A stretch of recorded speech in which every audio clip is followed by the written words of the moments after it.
नरेश बंसल।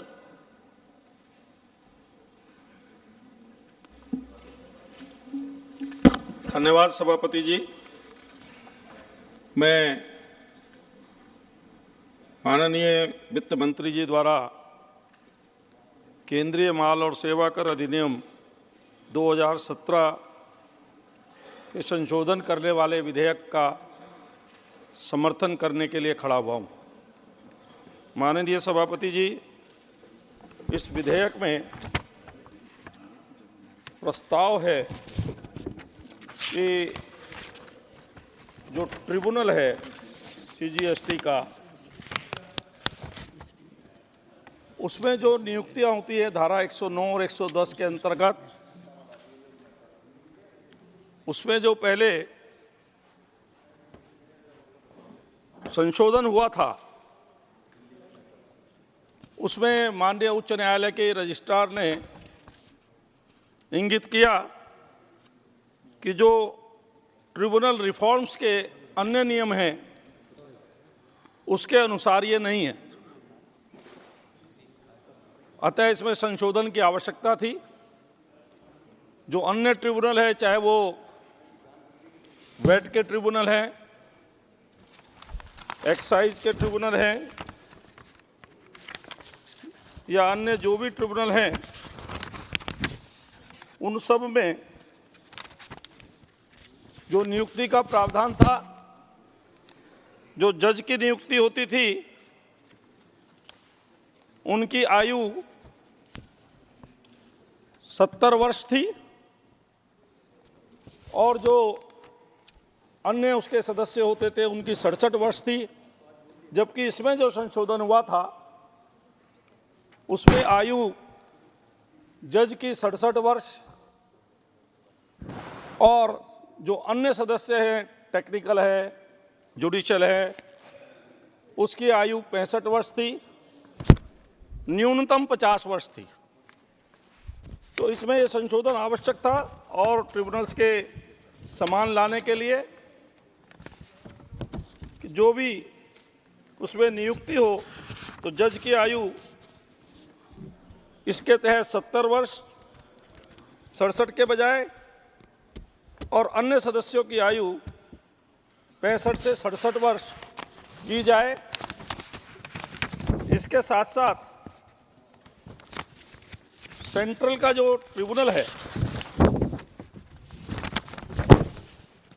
उसको भी गठन करना आवश्यक था और स्टेट में भी सब में ट्रिब्यूनल रहेगा जिनको नोटिफाइड किया जाएगा।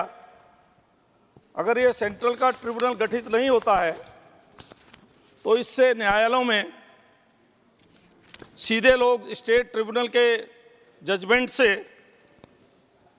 जब एग्री नहीं होते तो हाई कोर्ट, सुप्रीम कोर्ट में जाते हैं, उससे वहाँ पर मामलों का बर्डन बढ़ रहा था। ये बनने से सेकंड अपील सेंट्रल वाले ट्रिब्यूनल में करने को करदाताओं को मिलेगी और कोर्ट का भी इससे बर्डन घटेगा। इसके माध्यम से जहाँ जो एक विसंगति थी वो तो दूर होगी ही, लेकिन माननीय सभापति जी, मैं यहाँ यह उल्लेख करना चाहता हूँ कि कौटिल्य का सिद्धांत था कि जो कर देने वाले हैं उनसे कर इस प्रकार लिया जाए कि उनको कष्ट ना हो, वो भी दुखी ना हो, और जो कर लिया जाए उसका उपयोग गरीबों के उत्थान के लिए, गरीबों के कल्याण के लिए किया जाए। पहले भी जीएसटी लागू करने के बड़े प्रयास हुए, किंतु उन सरकारों पर विश्वास नहीं था, इसलिए वो प्रयास सफल नहीं हुए।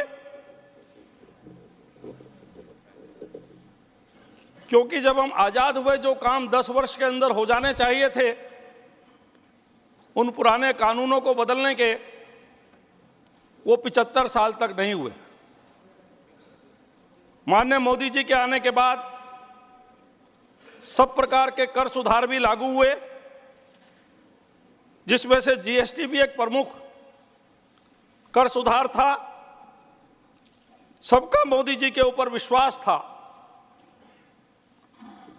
क्योंकि पहले की सरकारों की जो स्थिति थी, प्रधानमंत्री जी कहते थे 100 रुपए भेजता हूं तो 15 रुपए खर्च होते हैं। तो करदाता सोचता था कि कर क्यों दिया जाए, जिस कर में से विकास के लिए, गरीबों के उत्थान के लिए खर्च ही 15 रुपए होने हैं और 85 रुपए की बंदर बांट होनी है, तो कर क्यों दिया जाए। व्यापारी भी जो सब प्रकार का कर भी देता था, सब प्रकार के सामुदायिक कार्यों में सहयोग करता था, चाहे कहीं मंदिर बनाना हो, धर्मशाला बनानी हो, हॉस्पिटल बनाना हो, कोई जागरण हो, कोई कीर्तन हो, बिना उसके सहयोग के होता नहीं था। लेकिन फिर भी उसको किया जाता था, उसका अपमान किया जाता था, उससे लेते सब थे। जो लेने वाले थे उनके चुनाव भी उससे बिना लिए नहीं होते थे, लेकिन उसके थे। मोदी जी की सरकार आई तो उसको जिम्मेदार नागरिक के रूप में, इज्जतदार नागरिक के रूप में, देश का विकास में सहयोग देने वाले के रूप में स्थापित करने का काम हुआ। मैं जब छोटा था तो पढ़ता था, जब मैं जा रहा था बाजार में गया तो एक जानने वालों की दुकान पर बैठा, आरती थे, वो कहने लगे आओ बेटा। मैं बैठा, मैंने कहा क्या बात है, पसीने क्यों आ रहे हैं। कहने लगे सेल टैक्स अफसर आने वाला है। ये स्थिति थी। वो कहते थे अपने लिए कम कमाते हैं, उनके लिए ज्यादा कमाते हैं। बताते थे क्योंकि बिना उनकी रिश्वत के केस डिसाइड नहीं होता था। अभी घनश्याम तिवारी जी ने कहा वो केवल जयपुर में नहीं, हर शहर में sale tax colony, income tax colony है। इसके लिए उनको करना पड़ता, इसलिए किसी का विश्वास नहीं था।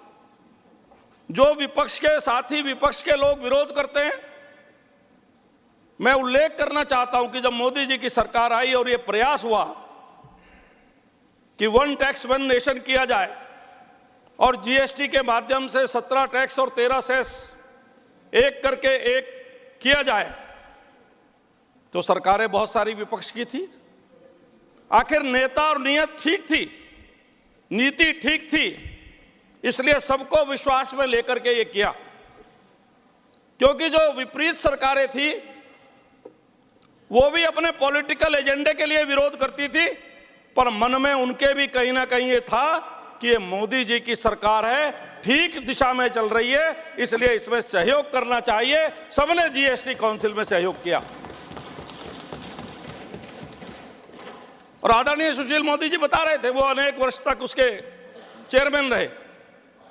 उस काउंसिल में एक भी फैसला, केवल एक फैसले को छोड़कर ऐसा नहीं हुआ जिसमें सर्वानुमति ना हुई हो।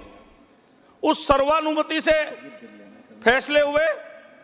हर महीने जीएसटी काउंसिल की मीटिंग हुई, उसमें जो तय हुआ, कभी रेट घटे कभी रेट बढ़े, लेकिन उसी आधार पर सरलीकरण होते हुए आज व्यापारी खुश है। मैं एक व्यापारी से मिला, मैंने पूछा जीएसटी के बाद क्या परिवर्तन आया।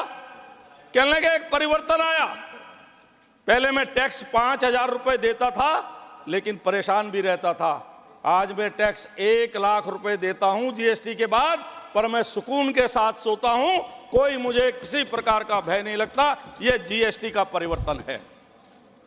सारे इकोनॉमिक सुधारों के साथ जिस समय जीएसटी लागू हुआ 93,000 करोड़ का कलेक्शन था, आज 1,67,000 करोड़ का कलेक्शन है। और मुझे जहां तक ध्यान है एक महीने में तो शायद वो मार्च या अप्रैल का महीना था, 1,82,000 करोड़ का कलेक्शन हुआ है। यह 2 लाख करोड़ की ओर आगे बढ़ रहा है, लगभग दुगुना कलेक्शन हो रहा है। लेकिन उस कलेक्शन से क्या फायदा हो रहा है?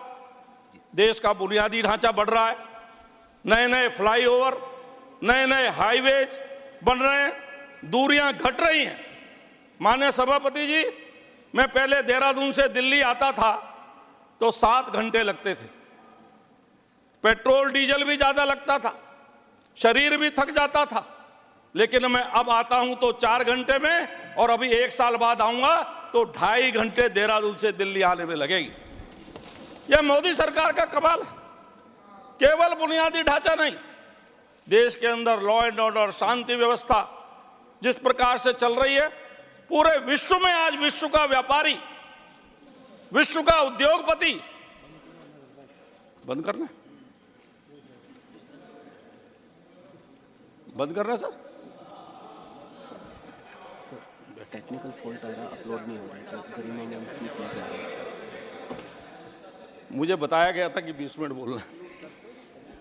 माननीय सभापति जी, मैं 1-2 मिनट में कंक्लूड कर रहा हूं कि जिस प्रकार से सारे विश्व का उद्योगपति, व्यापारी भारत में आना चाहता है, मेरे यशस्वी मुख्यमंत्री जी भी इन्वेस्टर मीट के लिए विदेश होकर के आए, बड़ा अच्छा उनको रेस्पॉन्स मिला है।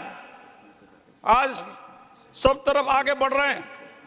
पिछले 10 वर्ष में प्रतिदिन 2 डिग्री कॉलेज खुले हैं, हर हफ्ते एक यूनिवर्सिटी खुली है, हर हफ्ते वंदे भारत एक्सप्रेस लॉन्च हुई है, 5 लाख रुपए तक का गरीबों को आयुष्मान कार्ड मिला है, 80 करोड़ लोगों को मुफ्त अनाज अगले 5 साल तक मिलेगा।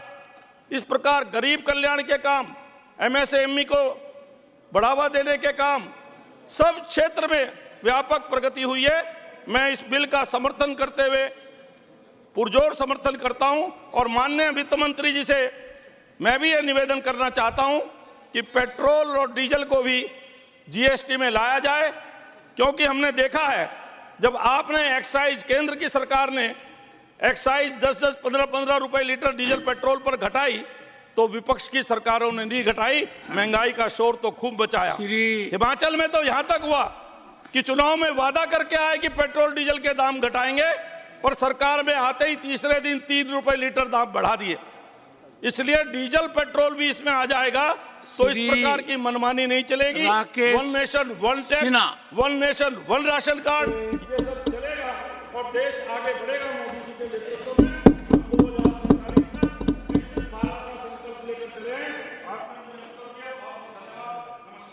ब्रीफली सभापति महोदय, मैं चंद शब्दों में अपनी बात